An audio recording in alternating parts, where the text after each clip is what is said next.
Thank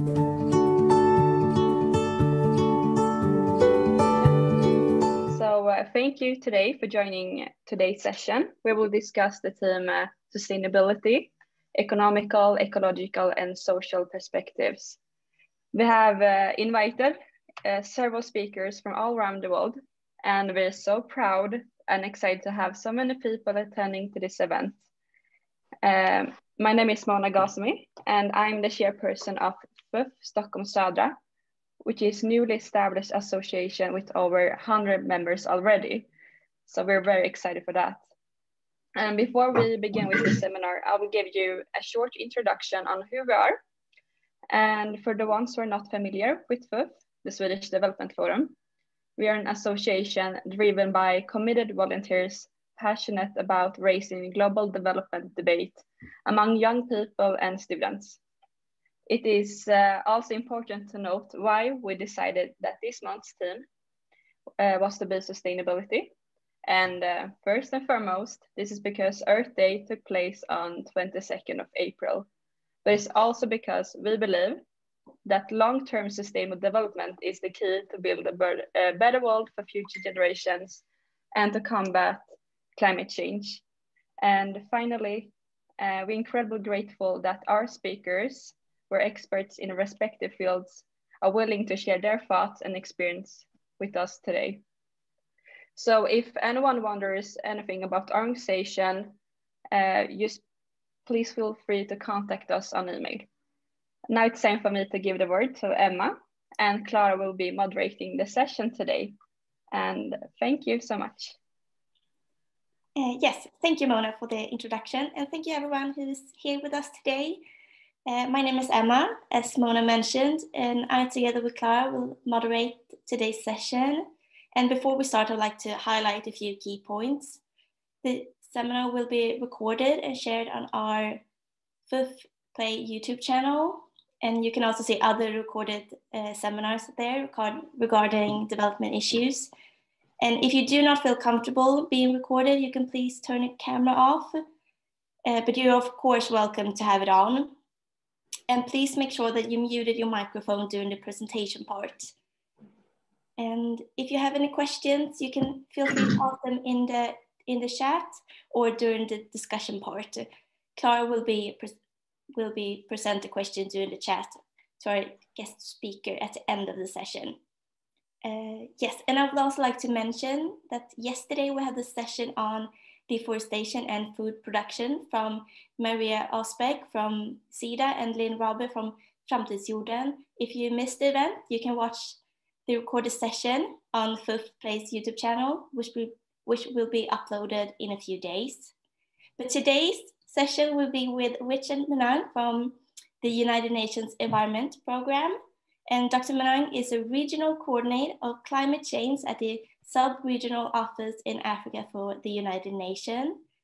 With a PhD from Nottingham University in environment change and policy, he has also written articles and a book on climate change and sustainable development. And he has won several prizes for his work, such as the 2020 African Green Champion Award. And today, Dr. Munang will talk about how we can create a career path within the sustainability field. And we're very thankful to have him here today to speak to all of you. And yeah, now it's time to give the word to him. Dr. Munang, you're welcome to start the presentation. Excellent, thank you very much. It's a great pleasure to be here today. And especially for everyone who is watching and the organizers of this, everyone across the world, respectable colleagues, ladies and gentlemen. I will start with an African proverb, which is that not everyone who chased the zebra caught it, but he who caught the zebra chased it. I consider this African proverb the best analogy of the mindset anyone in search for opportunities needs to have, which is to take chances wherever they are. And this is my message to you today. As you prepare to embark on a career in sustainability, take all your chances. Across the globe, the word career sometimes is associated with jobs. But I am sure that you did not bring me here to speak to you on how to apply for jobs. If you did, I definitely think you would have invited a human resource person instead. So my invitation therefore tells me that you are looking for more. But what is this more? We know that every adversity carries with it the seed of equal or greater benefit. This more that we desire is hidden in devising solutions to the challenges the group faces today. And everywhere you look, there is no shortage, from the vagaries of the COVID-19 emergency that is plaguing the world today to the urgent need to achieve the net zero emissions in less than 30 years as we speak. From today, the challenges needing solutions are endless. Are you listening? Today is time to build lucrative careers if you commit yourself to becoming solution providers leveraging on sustainability as a strategic tool. And I know there could be a question, how do I know this? Well, I draw lessons from my own progression as a student and practitioner in the sustainability field. I speak informed by the synthesized facts drawn from global trends on sustainability. And I speak informed by the real-life examples of benefits accruing to those who have taken steps to devise solutions through the sustainability lens. So the question is, so what next after school? How do we then develop a career in sustainability? As someone who studied in the sustainability fields, I bear a positive message for you today. And that positive message for your career progression is what I've learned over the past 20 years. 20 years ago, I was in my early 20s, and like many who are listening today, I was finding my feet as a young person. I had to build a career. In my quest, I came to appreciate two fundamental realities. The first is encapsulated in a self-explanatory African proverb which says that if you are not part of the solution, then you are part of the problem. The second was a lesson on the importance of being useful, the importance of being of value to society. These aspects are what I wish to remind you today, that a solutions provider who is useful and is of value is a magnet to opportunities anywhere on this planet Earth. It is my hope that many who are listening in today will choose to be on this pathway. As we're speaking today, the global trends are teaching us one thing. We cannot negate the fact that today's career scene is a continuously fluid space. We are seeing advancements in robotics, for instance, and artificial intelligence, meaning more of what was done by humans in the past is now accomplished by programs running on computers. It is projected that in less than 9 years from today, up to 40% of jobs in leading economies will be automated. And this trend will only continue as the pace of artificial intelligence development is unrelenting. Traditional sustainability careers are not spared either. With artificial intelligence now capable of making better decisions towards helping farmers increase yields per hectare, or on accelerating our response to the changing climate, or optimizing clean energy solutions, or monitoring the environment, among other traditional sustainability actions, the landscape, therefore, is no longer traditional, and we have no choice but to adapt and revamp our skills. As we are speaking today, the world, again, is moving towards ensuring what is called the net zero emissions by 2050. This global trend is on. Sweden, where many of you are in today, where your base has set for itself a more ambitious target. It aims to achieve net zero emissions 5 years earlier than the global benchmark. What this tells us is that mainstream economic activities in non-environmental areas like transport, energy, hospitality, fashion, as well as the environment alike in areas of forestry will experience a radical shift towards processes, towards products and services that accelerate economic returns and profitability, simultaneously with mitigating emissions and driving sustainability indicators in equal measures. But the globe has not fully figured out all the answers, meaning that those among you today who immerse themselves into these kind of solutions will have a head start in a significant and rapidly emerging area. Distinguished colleagues, ladies and gentlemen, recently the entire globe has been subjected to this global trend called the COVID pandemic, unprecedented challenge of this COVID pandemic, having resultant losses to the global economy, estimated to have exceeded by over 60% the devastation of the historic 2008 global financial crisis. In just 1 year, the global economy has lost up to $700 billion in capital availability and up to $6 trillion in trade, a 50% larger decline than was experienced in 2008. As we add the 2020 UNEP emissions gap report and adaptation gap report have called for a strategic pathway called the green pandemic recovery. This then implies increased global reprioritization of physical investments in trajectories that lower emissions while driving the much needed socioeconomic bottom line benefits for millions across the entire world.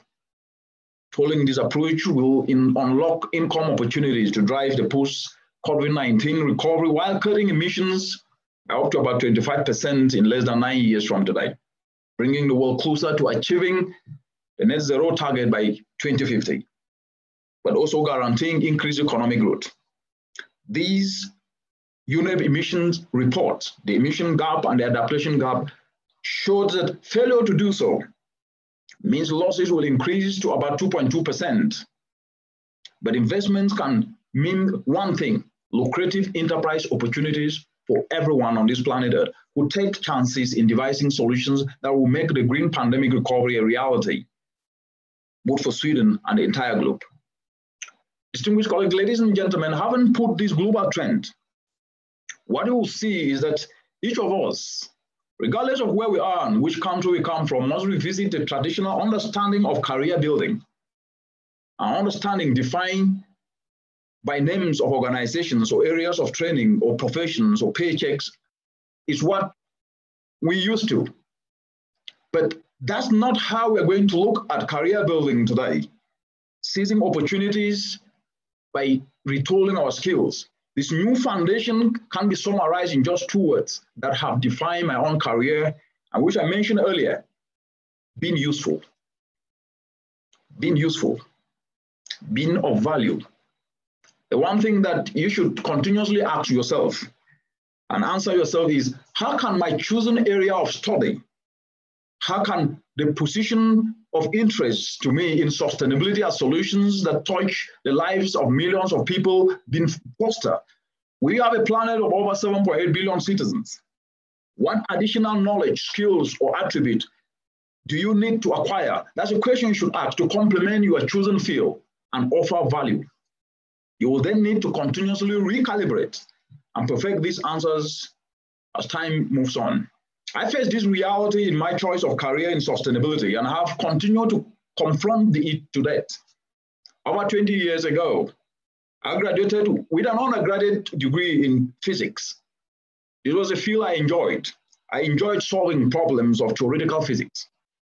But even as the library was my favorable place, outside the library doors, I was met with a totally different reality.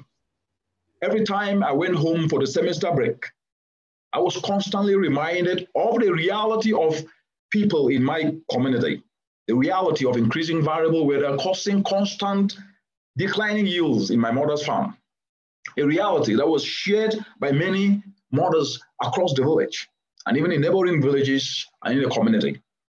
I was reminded of the reality of needing to do more with less. I was reminded of our lands looking increasingly dry and crusted. I was reminded of the number of seasonal rivers that have ebbed away, been lost in our area. With these stark realities, it soon dawned on me that the core of the livelihoods of people was under a serious threat. And if we did nothing, it would only mean more pain for many mothers and many mothers across the continent and even the world. In no time, I realized that this was a problem faced not only in our village or in our community or in our country, but across the entire continent. And I realized that solving these challenges would take much more than my liking of theoretical physics. It would take additional knowledge and skills. And this is how I found myself applying for scholarships to learn more about the phenomenon that is today called climate change, and ended up graduating with a master's and a PhD in climate change and environmental change policy. Distinguished colleagues, ladies and gentlemen, the point of me telling you this is to stress the foundational lesson of career building, drawing from my own example. It is my desire to be useful towards offering a solution that touched many lives, that informed my career path from the beginning. This desire has continued till today to refine and govern my career engagements in my area of specialty, which is climate change and development policy. Out of necessity to touch many lives as possible, we've continued to move the narrative of climate change and sustainability away from the traditional logic of regulatory measures alone. And instead, we've continued to present a counter-narrative of an investment opportunity. Climate action is an investment opportunity that can unlock leading socioeconomic challenges across the world, from food insecurity to youth unemployment. We have presented climate action as a source of accessible, effective, and competitive solutions to these leading mainstream socioeconomic development challenges. I encourage you to borrow a leaf and look at how your chosen area of interest that you are studying or you are working in can become a source of competitive socioeconomic solution to mainstream economic priorities. There is no absence of challenges, but there is absence of solutions to addressing those challenges in the world. Across the entire world, there are many different examples of industries showcasing how sustainability can unlock careers and enterprise opportunities for solution providers.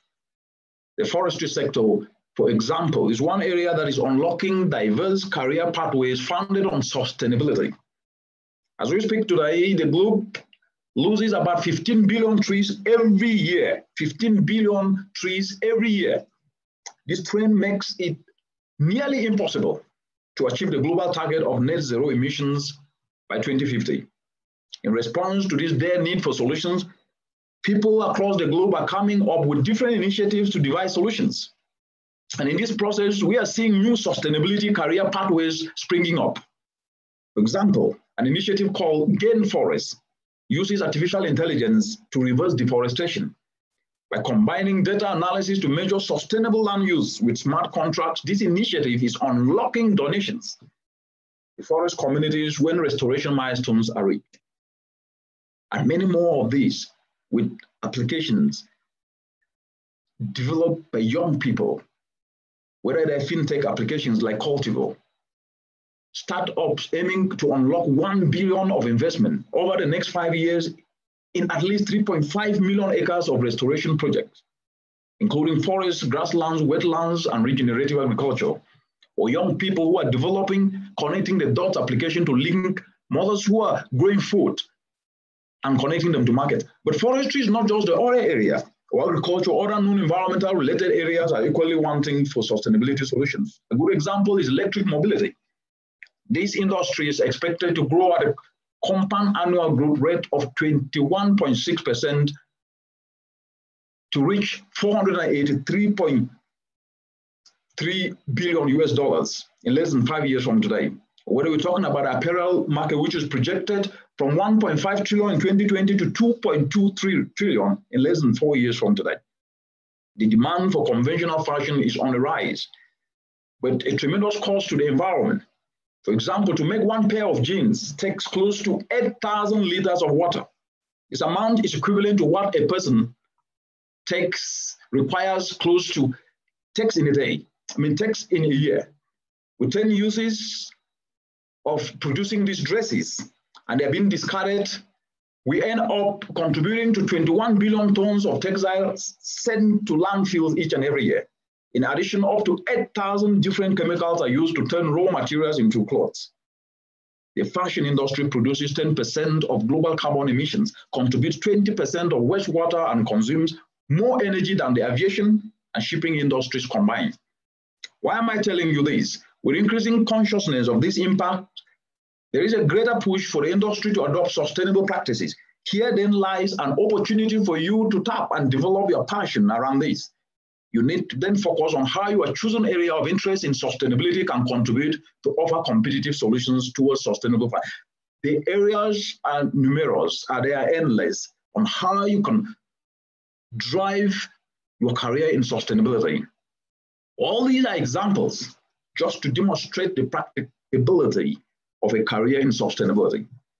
What you need to do is to ensure your chosen area of interest is retooled, refined, and adapted to offer practical, effective solutions to drive profitability in such leading areas of the economy. But for this, you need to go the extra mile, guided by 4 key principles that I will leave you with today. And the first is, you need to develop what I call an unborrowed vision.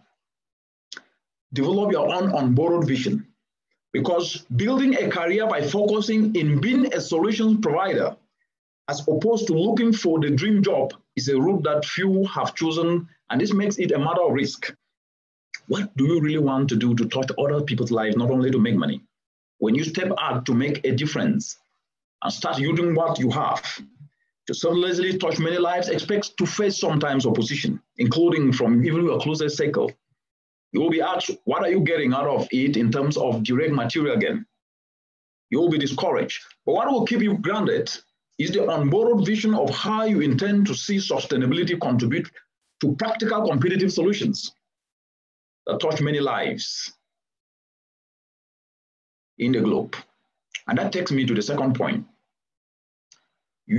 which is identify a clear product and a niche market. Sustainability cannot be practiced in isolation, but within the mainstream of economic activity. Sustainability cannot be premised as an additional layer of regulation alone, but rather as an opportunity to enhance bottom line socioeconomic benefits and profitability. I have given examples of how sustainability can be a source of profitability in various sectors, from forestry and artificial intelligence to fashion and apparel. These are just few examples, but the bigger point that I'm trying to pass is always look at how what you have studied can contribute competitively to deliver sustainability solutions that enhance socioeconomic benefits, which put food on most people's table and more money in more pockets. People don't really care what solutions will bring if they don't see the benefits, but they will own it if they see the benefit. And that takes me to the third point. Leverage existing platforms to communicate your solutions. In today's world, social media is a free tool that can enable you to reach the mass market with unbelievable affordability. If you are not especially on LinkedIn or Twitter and other social medias, where you can be able to share value that you are delivering to impact your chosen niche market area, then you will lose out on the opportunity to build the much needed critical mass of supporting enterprises and stakeholders. In social media today lies your market. In social media lies your business partners.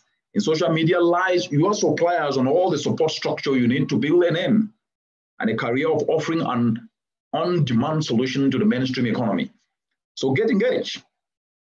And that takes me to the fourth point, which is what I call skills retooling. All of us have a chosen area of interest in sustainability, I believe, but to remain relevant in today's dynamic economies, we cannot stop at this. Continuous learning must be part and parcel of what we all do, so that we all complement what we already know with new knowledge and new skills that will move us to the next level of being a competitive solutions provider. Each of us, therefore, must take the personal initiative, regardless of how much we know, to train in new areas that will complement our existing skills to better position us to deliver sustainability solutions competitively and in the context of what is needed in the mainstream economies across the world today. So taking personal initiative, not only to buy books, not only to buy a journal, but to read, to research, and undertake online courses that will complement our skills is at the core of building a career in sustainability that will strive in today's continuously changing world. And that takes me to the last point, which to me is the most important. Develop real passion. I call passion the new currency of now. This is to say that regardless of who we are, where we come from, if we lack in enduring passion, then we will run out of steam in no time. The biggest gap we suffer today in the world is what I call the passion and inspiration gap, which is what is needed to drive meaningful development for people and planet. We should work around the clock with passion to complement what we study with realistic entry points that will ensure we seamlessly transition from student to a provider of competitive sustainability solutions that are on demand in the mainstream economic trends. With that passion, regardless of what we do, we might never be able to sustain it and always take chances, even if it means taking a route that is less traveled by others. That is what needs to be done to be able to drive sustainability that can touch the lives of millions. Thank you. Thank you so much. It was very interesting. Really interesting hearing your views, especially regarding passion. And yeah, let's move on to the questions. I would like to give the word to Clara. Yes, hello. I am Clara, and I'm gonna hold this discussion part with the Q&A. Firstly, we would like to thank you once again, Dr. Munang, for your very inspiring speech. Thank you.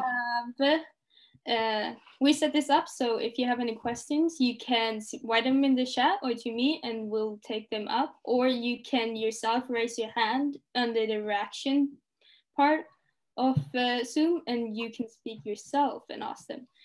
I have a question I would like to start off with, and then we can continue with other people's questions. So my first questions was to bring this together with the event we had yesterday. We had two speakers from two Swedish organizations, and one of them spoke about agriculture and how to make agriculture sustainable, especially in India, but also here in the West. And one of the points she made was that their organization really saw a connection between gender roles and the ability to create sustainability in agriculture. And I was just wondering if you have any connection to build on that within the UN and your work, if you see the same impact of gender roles in your work towards sustainability. Thank you. Yeah, thank you very much for that very, very important question. I'll put it in perspective. If you look at the Africa region where my work is focused, actually 80% of the food that is consumed is produced by smallholder farmers.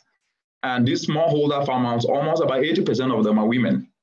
And so if you want to be able, because the biggest empowerment is socioeconomic empowerment, to put food on the table, to put more money in the pockets. And since their livelihood depends on agriculture, solutions in the entire agro value chain must be sustainable and affordable. And what we've been doing with the climate action solutions is because we're focusing on how do we work with nature, not against nature. And most of these smallholder farmers that are women across the continent are actually practicing these nature-based solutions, applying organic fertilizer, organic manure, using agroforestry techniques that are actually helping rejuvenate the soil and not actually destroying the soil. But they suffer one of the biggest challenge, which is post-harvest losses that are currently costing the continent $48 billion US. And it's pretty much the same in India and Asia and even some parts in Latin America. So what's the point? The point is to then be able to empower and ensure that the gender dimension move from a slogan to reality. We are supporting with climate action solutions that are actually developed by young people called solar dryers, which is a climate action solution. But in the course of young people being guided to develop those solar dryers, they are creating entrepreneurial opportunities and developing their passion in sustainability and creating businesses around that. But they're helping to decentralize this at an affordable price to communities where women are able to dry their food. And as a result of them losing their food because of lack of these solutions, they are now not only preserving the food, but they are able to sell the food when they want, and at the same time put more money in their pockets and food on the table. That's the way we are leveraging climate action solutions to be able to power resilience of communities and more so solve the problem that women have actually been facing. But in the course of doing that, we are then creating the space for sustainability, entrepreneurial ingenuity for the youth who are jumping in, picking the opportunities, retooling their skills, refining their skills, and developing these climate action solutions. Thank you for that answer. We got another question in the chat. It was actually only sent to me, but I'll say it out loud. So Layla is asking if you have any concrete advice on which channels to go through when trying to get started within an environmental field. For example, like what good paths, which NGO or internship are you saying that should be a good one to get into the career of sustainability? The biggest pathway is your passion. With that passion, anything you engage in, you will soon give up. But with passion, you will do it. I always say this, I always say that the biggest organization is an individual. Because you can join an organization and leave the next day, but you still remain you. So if you are passionate about an idea, you can move from one organization to another still with that idea and implement it. So what is my point? If you start with as an intern, you are starting to learn something or to give or to offer something as value in the course of learning that you are passionate about. You can't just do it to fulfill something because it must be done. If you're not passionate about it, then it will slip away. So the first starting point is to develop your passion. What do you want to do that is not only going to solve a problem, but at the same time is going to touch many lives? And that is the starting point. Then where you do it now becomes less important because the drive is already there. And so if you get an opportunity to intern in an NGO, in an international UN, it doesn't really matter. This is the point I always tell everybody, I mean, especially those who are beginning their career, want to get a career in sustainability.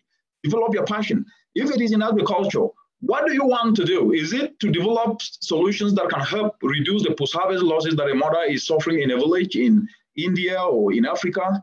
Or is it about trying to look at an alternative that can then be able to develop a clean cook stove so that mothers are not going to be depending on charcoal, but they can be depending on briquettes that are made from waste, converted to briquettes that then reduces the indoor pollution. So looking at these solutions that are environmentally sustainable, but they must be coming from your passion. Or is it about fashion that you want to start looking at alternatives to start reducing the kind of apparels that are being used today, but to start turning waste to produce different fashionable products?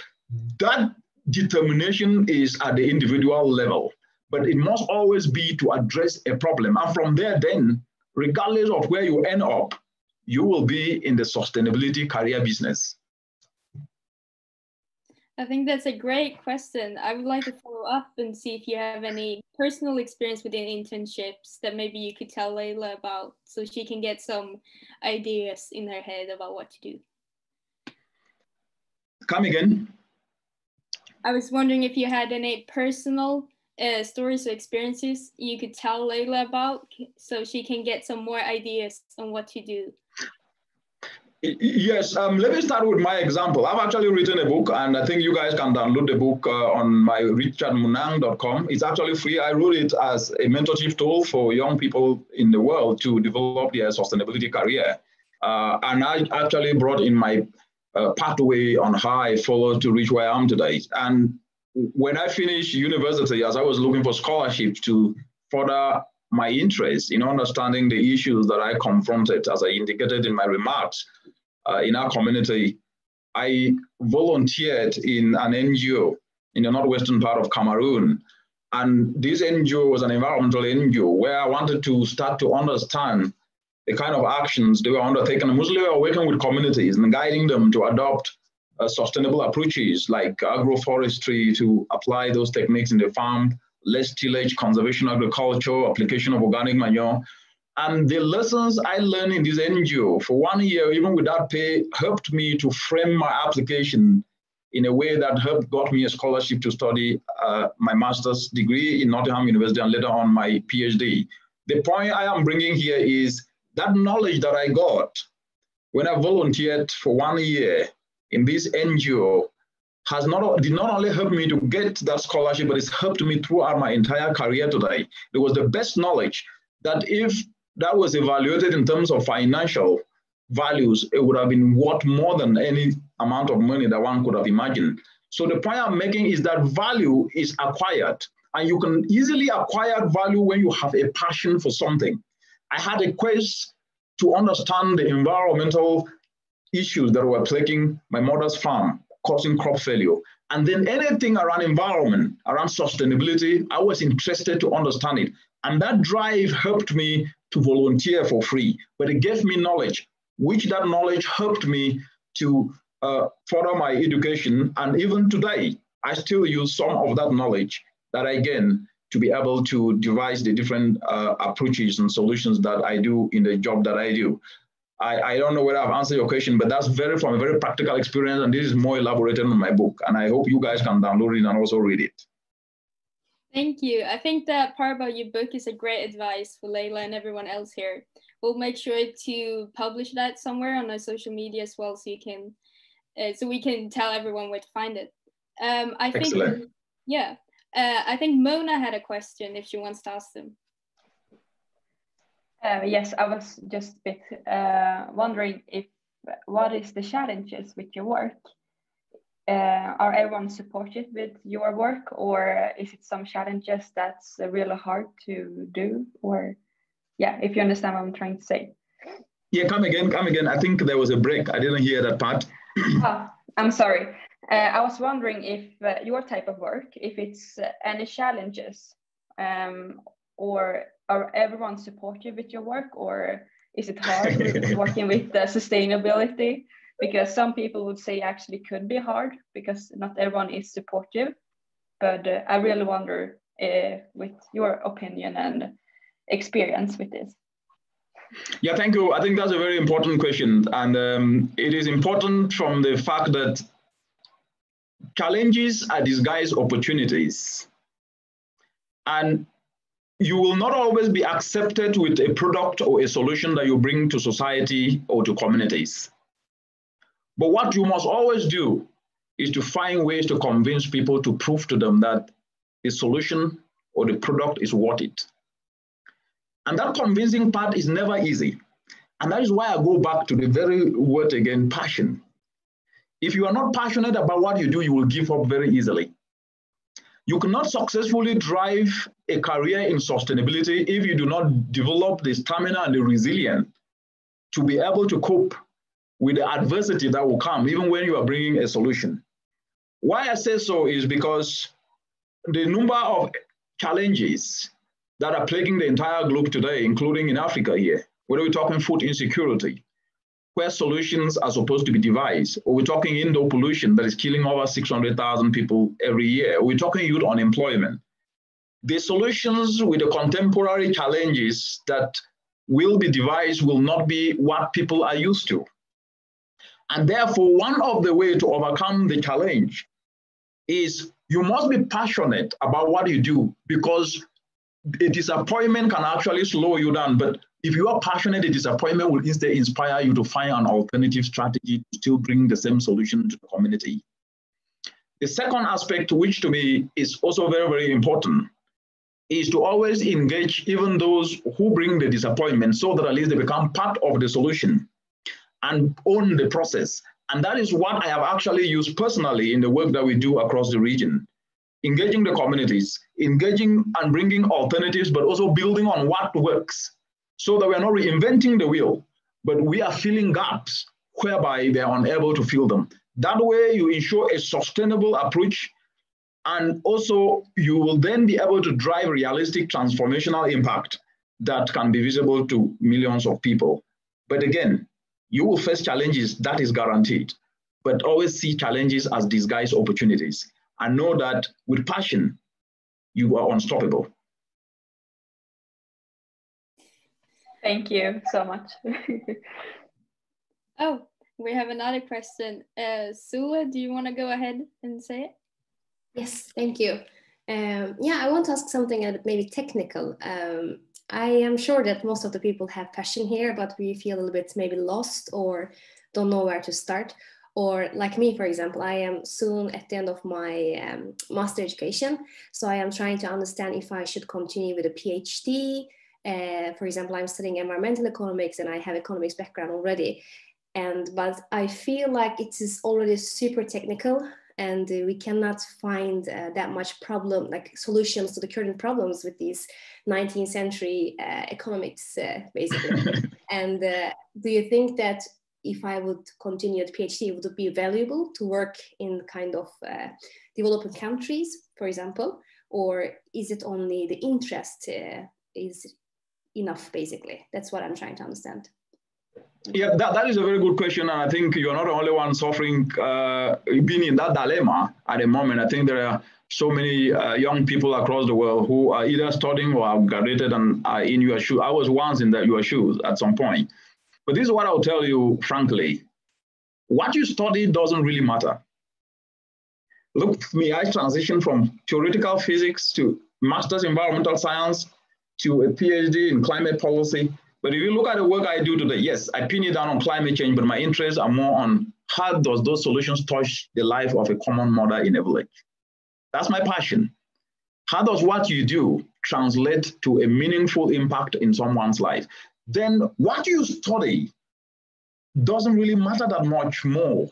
But what you study helps you to lay the foundation to understand fundamentals and principles, but it doesn't necessarily give you the drive. What gives you the drive is you determining what you want to do and start to do it with what you have. And what you have is yourself, and start to understand, because you might have studied environmental economics, but you are passionate in fashion, sustainable fashion. But you will still bring in your economic understanding, fundamental principles into that, but in more an applied way. But it doesn't necessarily mean that if you didn't study economics, you wouldn't still have done that. No, you will still do it. So the point I am making is that firstly, what you studied opened doors, but it doesn't necessarily mean that it shuts you down from doing alternative things. And therefore, you are in a correct position at the moment to figure out what you want to do. Sometimes just pause a little bit and say, okay, assuming that you don't even have the masters, what would you have done? And start from what you would have done that you are passionate about. And then you will then figure out what I usually call sometimes a purpose, which is what can I be useful for? What drives me? What is really that thing that gets me up, that if I do it with or without money, I can still be passionate about it. And that's how it is. But you will then use your environmental economy when you apply for a job, because we need a qualification. So the master's in this or a degree in this. But what is driving you there is not necessarily just the master's, but what you have always wanted to do and what you have developed passion around. Like my passion is to mentor young people. Without a PhD, I would have still done it. And I don't do it because I have a PhD, but I do it because I know that that is really where my passion is, so that at least young people can become the solution providers to the challenges we face. And that cannot be taken out of me. Whether I am having the current job I have now or not, that's what I'm going to do for the rest of my life. Thank you so much. I think for us, it's a little bit hard to understand what we like or what's our passion right now, because we cannot decide without trying, right? So I hope that your talk will be kind of guiding us right now and help us our future kind of selections. Thank you. You're welcome. You're welcome. Yes, you have to try and be prepared to fail. And when you fail, fail forward. Never fail backwards, because failing is already part of the experience. And then you will do it better, differently. And you will automatically emerge out of it, already finding your path, and it will change. What I would like to say here is that if you already have a passion around something, it doesn't necessarily mean that that passion is not going to grow. It's going to emerge because you have to expand that idea and apply it into other aspects. But you must have passion first. And everybody has passion. But the biggest problem is that we usually relate our passion to what we are studying only, and then it restricts us in that space. But if you have an open mind that, yes, I can do anything, but I can apply what I've studied into that. But your ultimate intent should always be, what I'm doing, is it benefiting more people beyond yourself? And then is it solving a society problem and contributing to a solution? You can never really lack anything to do. but you just need time to figure it out. And I can always guide. Thank you. That's a really good question or answer to the question. And then Ida actually asked a similar question, and I don't know if you feel like you've answered it, but I'll ask it again. So Ida says that it's an interesting point you make about raising the issue of passion, but as a young student, it can be hard for many to know what one's exact passion is, because it's so many, like you have so many interests as a student, right? Because you're studying all these different things. So she's asking, what helped you figure out what your passion is? Very good. And that is answered in the book, but I will summarize it again here. So if you listen to what I said in my remarks, the continuous quest for solutions to address the challenges of crop failure that I saw every time that I went back home during the semester was something that I wanted to find an answer. So you develop passion by being inquisitive around something that you want to really, so if it is sustainable fashion, you are not happy with what you are seeing at the moment. You want to do something around it differently. That's how you develop interest. So it's actually just about your interest. And then you start to pursue it. Passion must not be restricted just to one thing. You can have passion on so many things, but you figure out that actually one is actually what is needed. And it keeps cascading. But the best way to develop passion around something is around what can be done to solve a problem that solves a bigger community challenge. So, and I mentioned so many examples. So if you take like clean energy that they're talking about today, solar panels are being used. The disposal of the batteries are actually an issue in these developing countries. Can you start to figure out and think through how can a safe way of disposing the batteries or even recycling the batteries to produce something that can make the environment more sustainable and create more jobs happen? You're not going to have the answers today.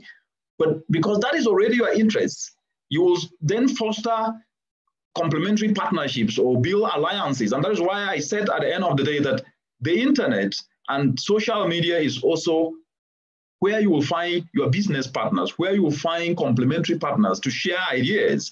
And I think Munang can tell you how she got me. I think she got me on social media, right? That's where we connected. Is that correct?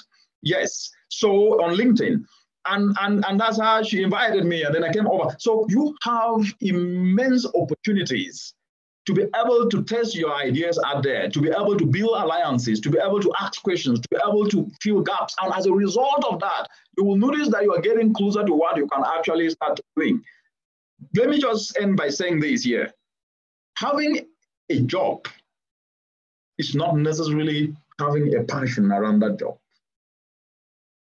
And having passion around something doesn't necessarily mean that that is where your job is. I don't know, this sounds a little bit paradoxical, but I don't know whether you're trying to get what I'm trying to say. So I work as the regional climate change coordinator for climate change. Of course, I deliver the work of UNEP in the region, and I love what I do. But that has not stopped me from being a mentor to young people. So your passion lives with you forever. And of course, it contributes to the work you do in a positive way. But even without having the passion, you still do the job because you can still do the job for money. You can still do the job because you want to build a career, but that doesn't necessarily mean that that is where your passion is. So you must have these two. So you can build a career in sustainability as a job, as well as you can build a career in sustainability as part of your passion. And either will do. That's a very good answer, and I think it also answers Julia's question, because she asked about deciding on one passion, because right now she's interested in both the ocean and climate change and climate justice and women's rights. And then I guess that answers the question in that she has to find a passion, but she can still do a career in sustainability and do both at the same time, I assume. Absolutely. Absolutely. Yes. And one of the things is that if you have passion in women's rights and also in oceans, you can always connect it. First of all, the oceans are not just a source for food, whether it is fish, nutritious food that people need to depend on, whether it is children or women. So if you are disrupting oceans, you are indirectly infringing into their rights indirectly, because so you can relate that. But Your passion could be on women's rights, and then your interest could be to understanding how you can also fight on the destruction and the polluting of oceans and plastic pollution and all those sort of stuff. But you link that around your central pillar of your bigger passion. And at the end of the day, you will be addressing so many issues, but you must have the passion. If you don't have the passion, it's not going to last for long. And don't confuse your passion. You can still have a career job, but that doesn't close the door for your passion. You can be mentoring young people in the community about environmental solutions to simple things, not only about planting trees, but just about ensuring that at least plastics are not disposed carelessly. You don't use moving them away from plastics to degradables. I mean, even having free lectures in primary schools or secondary schools, that's just your passion, and you develop it. And the truth is that passion can actually be turned to profits. So a young person, like what we develop an idea called innovative volunteerism, and the title of my book is actually The Power of Innovative Volunteerism, which was how do we guide young people to develop their passion in areas in which they like in the environment so that they can then turn their passion into profits. For example, learning a skill to turn waste into briquettes or into biofertilizer or into biogas creates an opportunity for them not only to market those into communities, but they start to build their businesses. But most of them are still in school, and most of them will still finish and get jobs in order, but that will not stop them from moving in that pathway to creating their businesses, but as they still have a job, even in different organizations.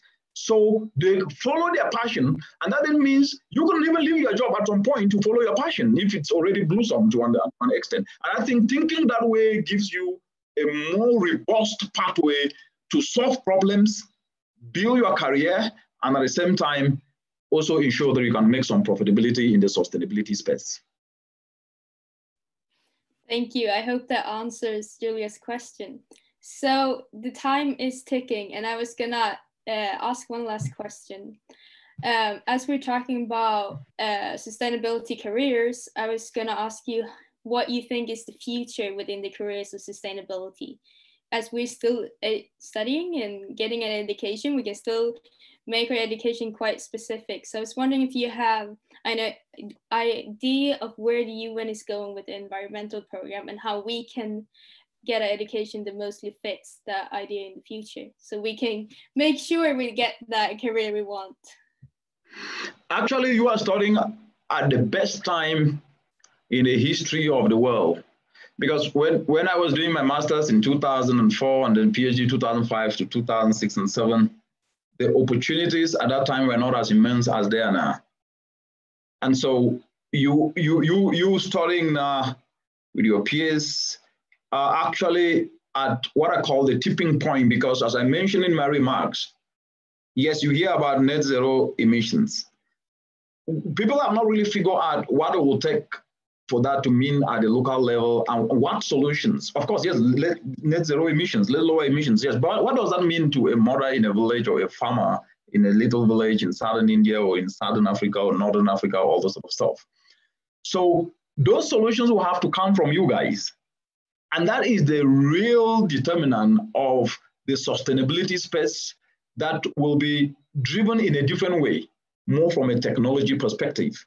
Developing a tool in Sweden or in any part of the world will have applicability in Africa or India or in Latin America. You don't necessarily need to be there. Developing an idea anywhere in the world can find its applicability in any part of the world. And therefore, because the world now is a global village and so interconnected, and now moving towards digital, it then means there is really no excuse to give in not getting into the sustainability field to solve a problem anywhere in the world. And therefore, the future of sustainability is actually one that is going to be the most lucrative, is going to be the most demanding, and therefore the solutions and the demand for those solutions are going to be higher than ever before. Because the changing climate is already with us today. The world is at 1.2 degrees. The World Meteorological Organization released a report last week showing the world is at 1.2 degrees. Last year was the warmest year. The challenges we see, floods, cyclones, hurricanes, to what extent can we start to devise solutions that can withstand these calamities we see? That answer is not yet there as much, and you guys will provide the answer. And that's the essence of sustainability.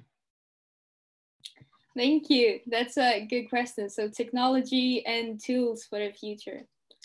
I think we'll now start to wrap up this webinar. But before we do, I want to ask you if you have any final thoughts or comments that you would like to share with us. Yeah, thanks again. I mean, it was really enjoyable to me discussing with you guys, and I just want to thank you all for inviting me to be with you guys here today. But my parting shot is what you already know. What I've learned throughout my career till date is that you should never ever underestimate your potential of the impact you can create in the entire human race by just doing the little. And never focus on the negatives, because negative energy drains. But positive energy inspires and drives transformational solutions. And if we focus on positive energy by focusing on what works, by devising the little environmental sustainability solutions we can, that will help inspire more people. And then we'll create a groundswell of solutions that can actually become the solutions to the challenges that we face in the world. Thank you. Thank you. That's a great final comment. So to end this webinar, we will just say some final points. And firstly, as Emma mentioned in the beginning, this will be uploaded on our YouTube channel, the FUF Play, where you can watch it later or share with friends and family. If you enjoy these kind of events and would like to learn more about the global development issues, you can also become a member of our organization, FUF. You can find more information about this at our Facebook or Instagram, or the email that's both on the slides.